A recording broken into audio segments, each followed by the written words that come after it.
السلام عليكم ورحمة الله وبركاته. أعوذ بالله من الشيطان الرجيم. بسم الله الرحمن الرحيم. الحمد لله رب العالمين، الصلاة والسلام على رسول الله وعلى آله وأصحابه أجمعين. أما بعد. Thank you for attending today's Nahda. I introduce, inshallah, a night that is going to be full of learning, full of lively discussion, and full of some good interaction and brotherhood between all of us, inshallah. The topic we want to discuss tonight is something that is imperative for us to discuss, especially in the light of our international context. That's talking about the Ummah, of course. When we see the condition of the Ummah all around the world, we ask ourselves, what can we do to improve the state of this Ummah?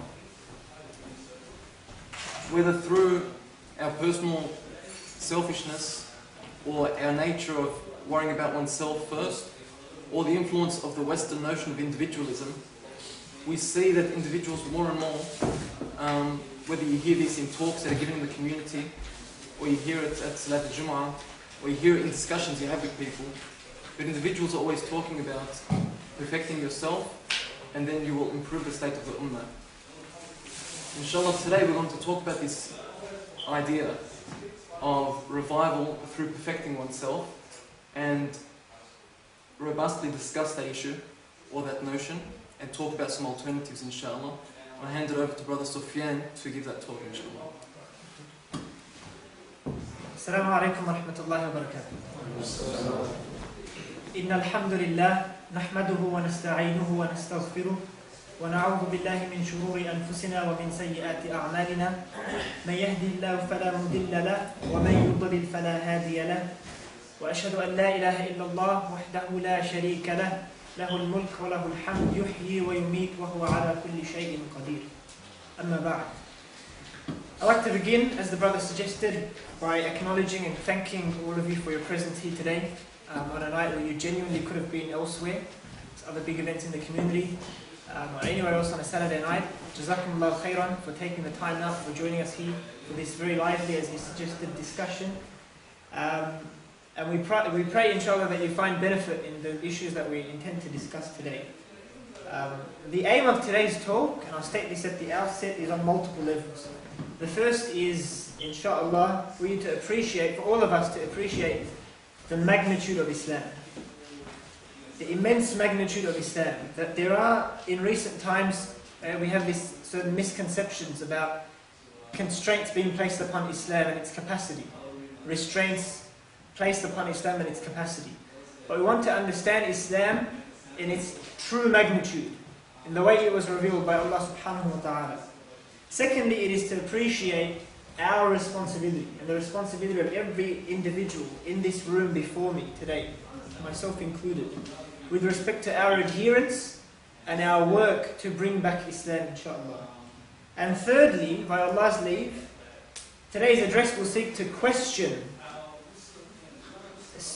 at the core of certain paradigms, the way in which we define our work for ourselves, this work of bringing back Islam.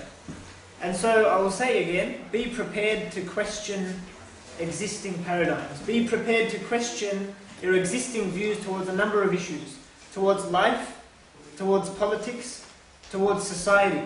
Dominant perceptions that we have heard in recent times, be prepared to question them and understand them not by any strange ideals, but by the ideals placed on us by Rasulullah sallallahu alaihi wasallam. And to be honest, I don't think the imperative of today's gathering needs to be elaborated upon. You don't require to analyze deeply, contemplate deeply why this gathering is necessary. Because we find ourselves in a very unique predicament. And I don't refer exclusively, but primarily to the Muslim world, the reality of the Muslim world, and our responsibility towards it as Muslims. That even on a cursory glance, all of our eyes will return to their original positions in nothing less than immense disbelief in what we find in the Muslim world. And it can never be iterated or reiterated enough, the reality that we face today. Whether we talk about our detachment from Islam, our detachment as individuals, our detachment as society from Islam, whether we talk about our inability to address the numerous problems we face from the Islamic perspective, whether we talk about the intellectual reality of the Muslim world, that despite it being the Muslim world, Muslims are not dominating the education syllabus. We have no say in what our brothers and sisters learn through the education system in the Muslim world. We have no say in what occurs through the media of the Muslim world. The kuffar are dominating our politics and our political parties. The kuffar are sponsoring academics and intellectuals who support a Western version of Islam. That's just the intellectual reality. Look at the economic reality. The domination of the kuffar over the raw materials, our latex, our iron, our crude oil, our coal. Those resources from which we could take so much, from which we could change so much. We have no control over that. Preventing, and the role of the kuffar in preventing third world countries from developing heavy industry. Dominating the economic interests in various countries through what they call globalization, privatization. Let's look at, for instance, the political realities of the Muslim world. And again, it can never be stated enough. Look at the destruction of the Khilafah in 1924. Look at the establishment of a Jewish entity in the Muslim world. Look at the division of the Muslim world into 60 different statelets each week. Look at the implementation of the Kuffar's own political system, republicanism, democracy, dictatorship over the Muslim world. Look at the Kuffar in their efforts of fighting those sincere movements through their agents who are working for change in the Muslim world. But put that aside, look very unfortunately to the military reality of the Muslim world. Look at Somalia and the 3.5 million Muslims who are on the edge without access to food, without access to clean water, without access to any sanitation or hygiene. Look at the Muslims in Europe under assault who are being told that the burqa is not welcome in France, in Bulgaria, in Belgium. Look at China and the thousands who have been executed. Look at Pakistan and Afghanistan and the intensification of the American operations in these countries. Look at the siege of Palestine, the Palestinians in Lebanon, Sabra and Shatila, then in Gaza, that slow, excruciating death. These are the realities of the Muslim world. And we all, as an ummah, have a responsibility towards these realities. Rasulullah ﷺ said in a hadith, بدأ الإسلام غريب فسيعود غريب كما بدأ فتوبوا للغرباء. Islam began as something strange. Islam began as something strange, and it shall return to being something strange just as it began. So give glad tidings to those strangers. And the Sahaba questioned, who are these strangers that you refer to? And Rasulullah ﷺ responded, those who correct the people when they become corrupt. The strangers are those who correct the people when they become corrupt. And so, this is something for ourselves to think about. This responsibility to correct the people, to correct the rulers, to correct the predicament of the Muslim world. Because it's a reality very close to all of our hearts as Muslims. And everyone has to engage in this. Every Muslim, every academic, every leader of every masjid, every imam, every sheikh, every Islamic organization, everyone in this room has a responsibility towards this. In another hadith on the authority of Hudhayfa ibn al-Yaman, Rasulullah says, by him in whose hand lies my soul, you must enjoin the good and forbid the evil, or Allah will certainly descend His punishment, and the best of you, خَيْرٌ مِنْكُمْ, the best of you will call upon Allah, but He will not respond to you. This is the reality of if we do not enjoin the good and forbid the evil. So at the outset, inshallah, we realize that there is a significant burden on our shoulders. And we appreciate the significance of this burden. That it's a life and death matter.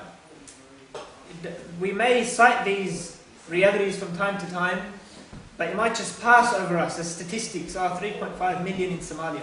But these aren't just statistics. These are real people with real families whose lives are being destroyed. And so when we come to this question of, well, we have a responsibility to bring about change. there's a number of paradigms that we can assess. And by paradigms I mean a number of considerations. That we can look, as we will today, at the paradigm of individual versus collective work. But there are a number of other paradigms as well. We can look at direct versus indirect work. We can look at global versus local work. We can look at proactive versus reactive work. We can look at active versus passive work.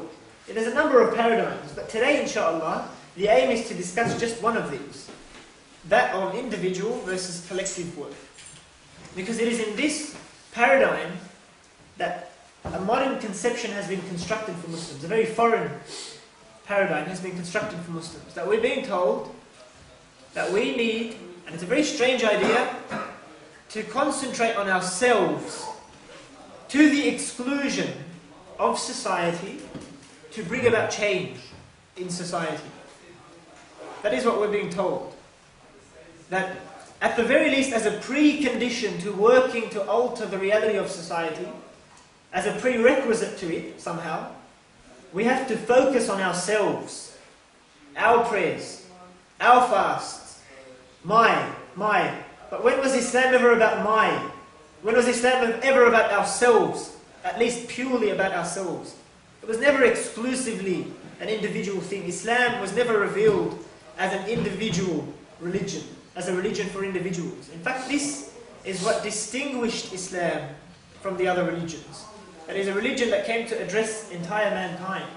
Rasulullah was sent as rahmatun lil alameen.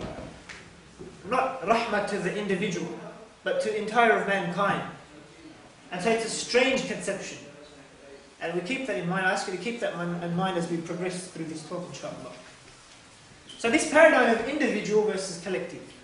And I'll begin on this issue by defining the two.